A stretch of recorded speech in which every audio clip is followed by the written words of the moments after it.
الحمد لله رب العالمين والعاقبة للمتقين، والصلاة والسلام على نبينا وحبيبنا وحبيب رب العالمين محمد وعلى آله وأصحابه أجمعين، صلوات الله وسلامه عليه ومن تبعهم بإحسان إلى يوم الدين. أما بعد، فأعوذ بالله من الشيطان الرجيم. بسم الله الرحمن الرحيم. قال الله تعالى: ألا بذكر الله تطمئن القلوب. وقال تعالى: فاستبقوا الخيرات. وقال تعالى: وسابقوا إلى مغفرة من ربكم. عزتمند ورونو، د ذوالحجې میاشت کې اعمال او د هغې فضایل دا موږ او تاسې اورېدل او بیانولم. نو بعضې هغه غټ غټ اعمال چې کوم دې میاشت کې پکار یو څو محدود موږ ذکر کړل. کوشش کوو چې بعضې داسې نور د خیر اعمال، الحمدلله موږ او تاسې مسلمانان یې، دا خبرې موږ او تاسې بار بار اورېدلې دي. خو انسان چې دی دا د دنیا حالات داسې دي، پریشانی دنیا کې ډېرې دي، ټینشنونه ډېر دي، بد امني ده، ظلمونه دي او منګایي ده، بې اتفاقۍ دي. د ټولو اسباب دا دي چې د الله سبحانه وتعالی په دین باندې تمسک او عمل دا کمزوری دی. د دې وجې نه غفلت انسان کې ډېر دی.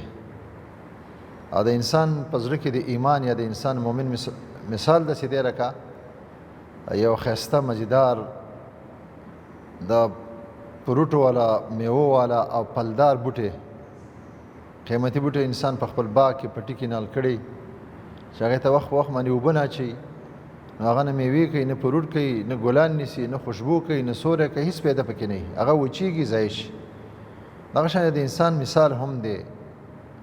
د دې وجې نه الله سبحانه وتعالی په سورة ذاریات کې فرمایي چې وذکر فإن الذکرى تنفع المؤمنین. پیغمبر علیه السلام د خلکو ته تذکیر، یاد دهاني ورکول ته تذکیر دي ته وایي چې یاد دهاني، مسلمان ته یاد دهاني ورکول چې لکه خبره خو د هیره نه ده. یو چا ته دعوت ورکړي، هلکه په 15 تاریخ باندې زما د زوی ولیمه ده، بیا رسېږي یو ځای کې مخامخ شي، کارت دې ورلېږلی، کارت ورسره کور کې پروت وي، خو په 12 تاریخ باندې 13 تاریخ باندې ته وګوري، نو بیا ورته چې لکه خبره دې یادومه، خبره دې نوټس کې راوله چې دعوت دې هیر نه شي. تذکیر دې ته وایي. د دې وجې نه دې عصر زمانه کې او دې وخت کې دا قیامت ته نږدې وخت دی، د فتنو دور دی، قیامت ته ډېر لږ وخت پاتې دی. ځکه نبي کریم صلی الله علیه وسلم د نن تقریبا 1444 سال مخکې صحابو ته فرمایل: انا والساعة کهاتین. تاسو سوچ کوئ 1444 سال، تقریبا 45-44 1445 کاله دا تیر شوي دي. دا ګوتې به څومره، دا قیامت به څومره نږدې شوي، بلکل لوی لوی علامې پاتې دي، نور قیامت نږدې دی. نو د فتنو دور دی، قیامت ته نږدې دور دی، فسادونه ډېر زیات شوي دي، فحاشي ډېره زیات شوي ده، د ګناهونو سیلابونه روان دي، سمندرونه روان دي، هر ځای کې په هر ماحول کې یو ذم د ګناه نه خالي نه دی، د ظلم، د وحشت او بربریت نه خالي نه دی. مسلمانانو باندې د الله سبحانه وتعالی د کوله او ځمکه تنګه شوې ده. مسلمانان په خپل ژوند زندګۍ پورې تنګ دي، مایوسه دي، مګر هغه څوک چې هغې کې پوره ایمان دی، الله سره مضبوط تعلق دی. د دې وجې نه زما ورونو، دا کارونه چې کوم ذکر کوم دا الحمدلله مؤمنان مسلمانان یې کوي. او د دې دپاره چې غفلت او تذکیر وشي، موږ تاسو ته د غفلت نه راویښ شو، بیدار شو، او دا خبرې د فضایل ذهن کې تازه شي. د دې دپاره چې اسلام د څو اعمالو نه عبارت نه دی چې بس 5 وخته مونځ کوه او مسجد نه په منډه وځه او په منډه راځه او ځان ته کلک او مضبوط مسلمان ویوه. زما ورونو، اسلام دا ډېر اعمال دي او ډېر کارونه دي. په دې کې د یو څو کارونو نوم نه دی اسلام او مسلماني، بلکې اسلام او مسلماني دا د ژوند ټوله نقشه ده، ضابطه حیات ده. په دې کې منځ، روژه، زکات، حج، په دې کې د قرآن تلاوت، په دې کې ذکر او اذکار، په دې کې ښایسته اخلاق، په دې کې د ضعیف او کمزورو سره کومک کول، په دې کې د علماو قدر احترام کول، علم زده کول، سفرونه د الله دین دپاره کول، مجاهدې کول، قربانیانې کول، دا ټول په اسلام کې داخل دي. دا ټوله مسلماني ده. خدمت کول، دا ټول چې راغونډ شي، دین اسلام او مسلماني جوړېږي. نو کوشش دا وکړي مسلمان چې د الله سبحانه وتعالی په طاعت او بندګۍ کې د خیر په هر کار کې ځان استعمال کړي. او مخکې دا خبره ما کړې وه په تېره حلقه کې چې دا طاعت او بندګي د زموږ او ستاسې د روح غذا ده.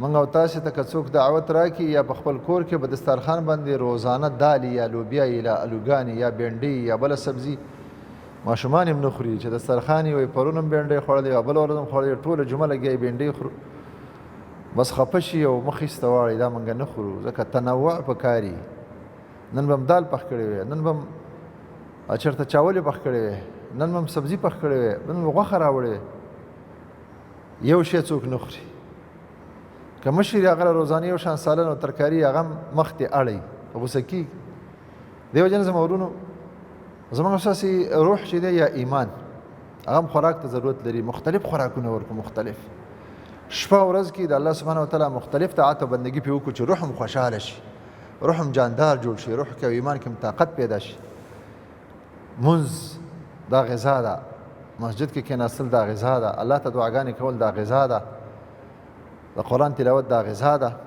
د ټولو نه لومبی عمل هغه دا دی چې په دې ورځو کې موږ تاسې د الله سبحانه وتعالی د کتاب تلاوت وکړو قراءة کتاب الله عز وجل د الله د کتاب تلاوت د هغې تعلیم او تعلم د الله د کتاب تلاوت هم وکړو او که پرې نه پوهېږو د چا نه د هغې درس شروع کړو که څه هم زده یې هغه بل ته وښیو ځکه دا د قرآن حقوق دي الله سبحانه وتعالی زموږ اساسي په دین کې د هر شي حق معلوم کړی دی هر شي ته خپل حق د شریعت په اندازه کې او موږ تاسو ته امر کړی دی چې اعط كل ذي حق حقه هر حقدار ته خپل حق ورکا د قرآن ډېر حقوق دي یو حق دا دی چې قرآن به زده کې هغه شانتې به زده کې څنګه چې د اسمان نه نازل شوی دی جبرائیل علیه السلام نبي کریم صلی الله علیه وسلم ته سناو کړی دی اورولې دی او نبي علیه السلام د ژبې نه صحابه کرامو اورېدلی دی او موږ تاسو ته را رسېدلی دی قرآن د زده نی هغه به زده کې دا د قرآن حق دی قرآن باندې به عمل وکړي دا د قرآن حق دی قرآن به بل چا ته ورسېد هغې تعلیم به وکړي دا د قرآن حق دی قرآن طرف ته دعوت وکړي دا د قرآن حق دی نو په دې لسو ورځو کې موږ تاسې د الله سبحانه وتعالی د کتاب ښایسته تلاوت وکړو قراءة القرآن تعلیم والتعلم زده کول او بل ته ښودل الله سبحانه وتعالی فرمایي ابتدا کې ما آیات ولوستو الا بذکر الله تطمئن القلوب زما اوریدونکو ورونو او د پیغام ټي وي مینوالو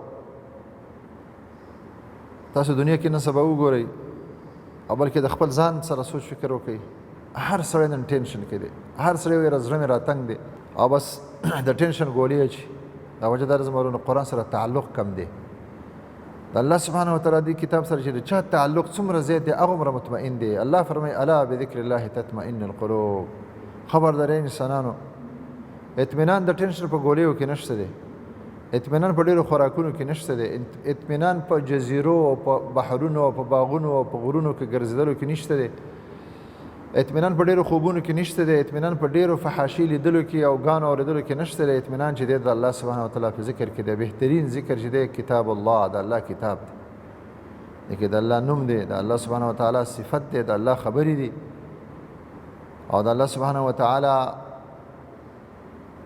کلام دی یو حرف باندې پکې لس نیکۍ دي الف لام میم باندې 30 نیکۍ د رب العالمین طرفه مضبوطه رسید راکوزه شوې ده نو د قرآن تلاوت موږ تاسو وکړو الا بذکر الله تطمئن القلوب چې د رب العالمین د کتاب تلاوت وکړو چې زړونه مطمئن شي تجربې نه پکار په دین کې چې کلم تا ته ټینشن او پریشانی رااله د الله سبحانه وتعالی ښایسته کتاب راواخله او داسې ته وګوره چې کلام ربي و منشور ربي زما د رب خبرې دي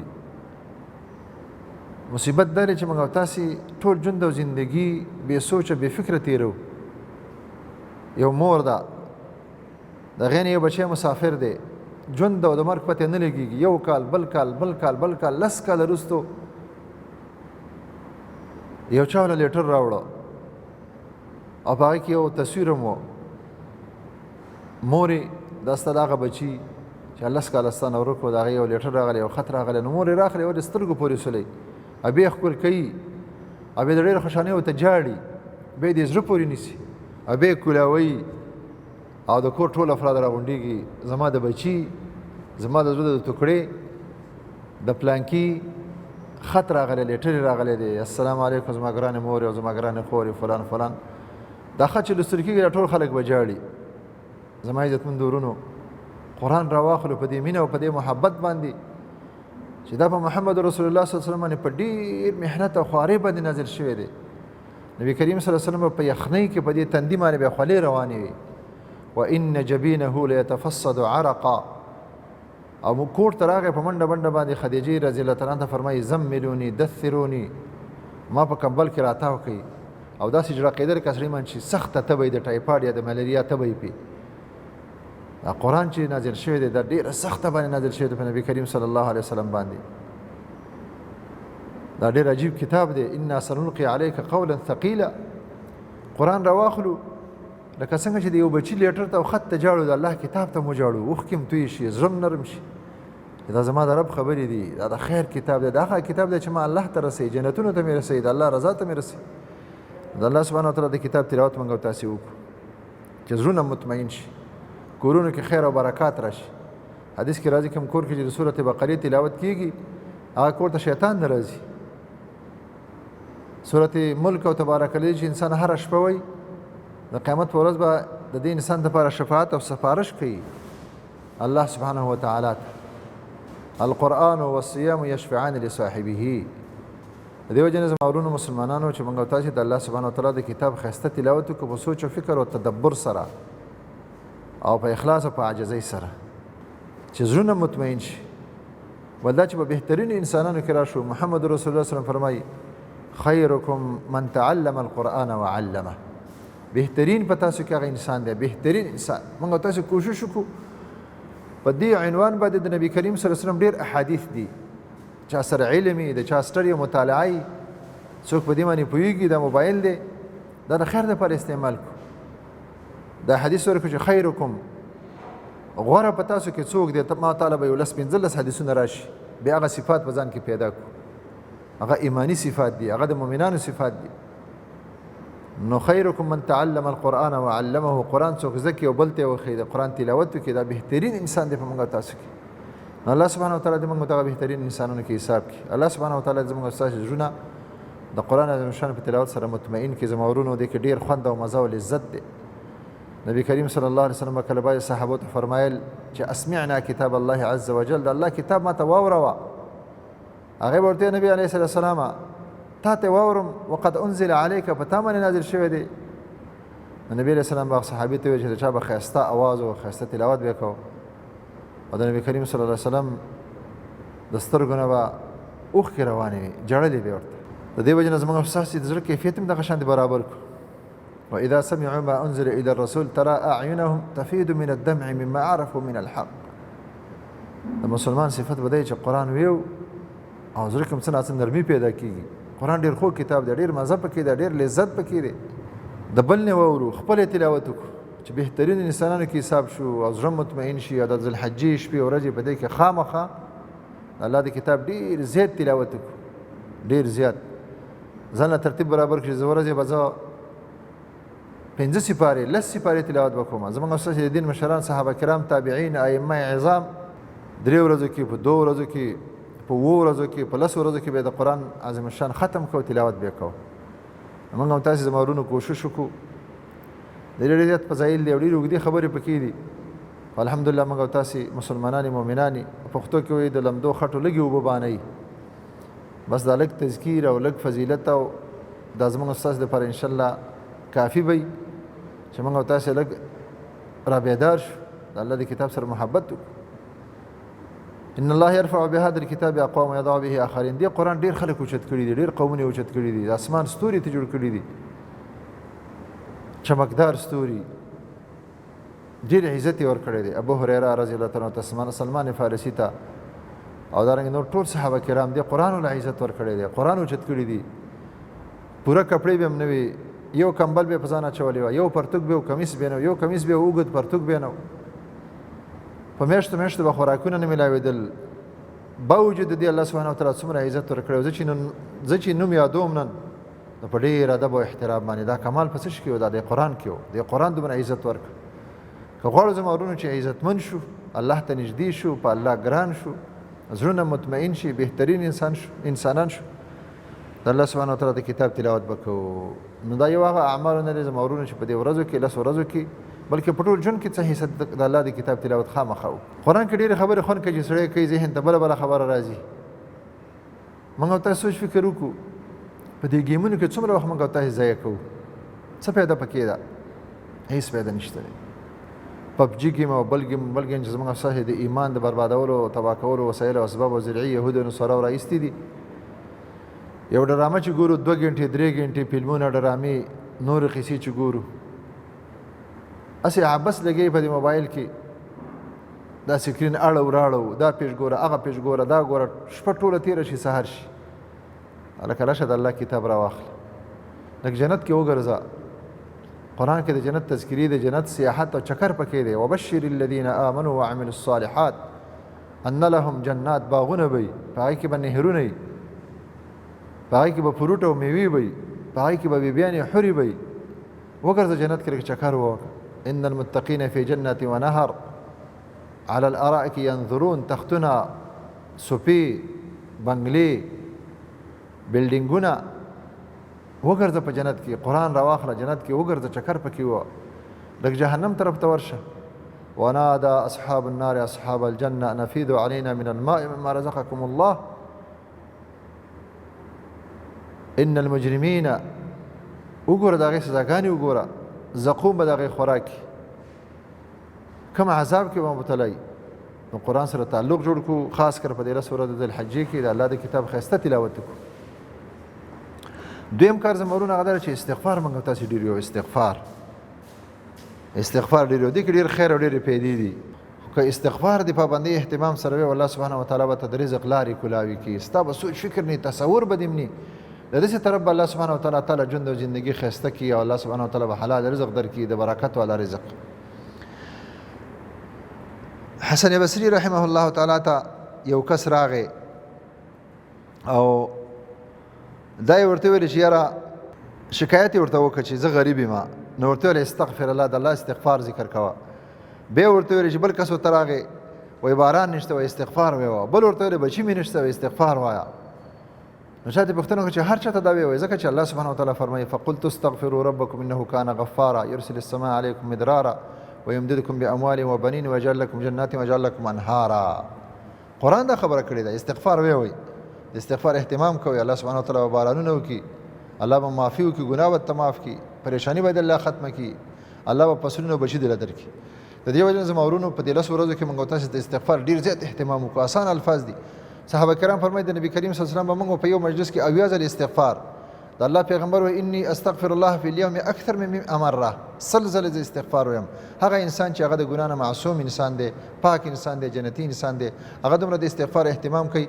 موږ تاسو خو د ګناهونو نه ډکې زما ورونو نو کوشش دا وکړو په دې ورځو کې موږ تاسو د استغفار ډېر اهتمام وکړو. استغفر الله واتوب الیه استغفر الله الذي لا اله الا هو الحي القيوم واتوب الیه. الله سبحانه وتعالی زموږ سره ژبې په خپل ذکر باندې لمدې ساتي. واخر دعوانا ان الحمد لله رب العالمين.